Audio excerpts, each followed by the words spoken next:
Post ഓഫീസിൽ പോയി കുറെ കാർഡ്സ് അയച്ചു, ഫോൺ ചെയ്തു, പിള്ളേർ സെറ്റിന് കുറെ ചോക്ലേറ്റ്സ് വാങ്ങി, പ്ലസ് അല്ലറ ചില്ലറ ഷോപ്പിംഗ്. മുത്തു കുറച്ച് പോക്കറ്റ് മണി തന്നേ. എന്താ മോളെ ഒരു അപലക്ഷണം കെട്ട ചിരി? ആരെ മോനെ ലോറൻസ്? ലോറൻസ് മൈ ഫ്രണ്ട്, എന്റെ വെരി ക്ലോസ് ഫ്രണ്ട്. എന്താ? അല്ല ഒന്നുമില്ല. ഈ ക്ലോസ് ഫ്രണ്ട്സിന് ഇങ്ങനെ കാശ് കൊടുക്കുവോ കാണാൻ വരുമ്പോ? ഓ, എല്ലാം മാറിയെന്ന് വാച്ച് ചെയ്യായിരുന്നല്ലേ? ബോബന് മോളിലെ പട്ടിയെ പോലെ എല്ലാ ഫ്രെയിമിലും നീ ഉണ്ടാവുമല്ലോ.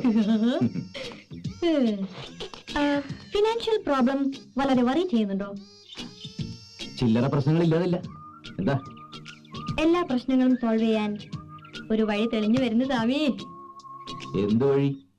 ഏത് വഴി? അങ്ങനെ ചുമ്മാ പറഞ്ഞു തരാനൊന്നും പാടില്ല, എന്നാലും പറയാം, ശ്രദ്ധിച്ചു കേട്ടോ. 5 ಕಸಿನ್ಸ್ನಲ್ಲಿ ಯಾರಾவது ಒಬ್ರು ಮದುವೆ ಮಾಡಿಕೊಂಡ್ರೆ ತಾತಂದು ಪರ್ಸನಲ್ ಆಸ್ತಿ ಎಲ್ಲ ನಿನಗೆ ಸಿಗುತ್ತೆ. എന്താ? മനസ്സിലായില്ലേ?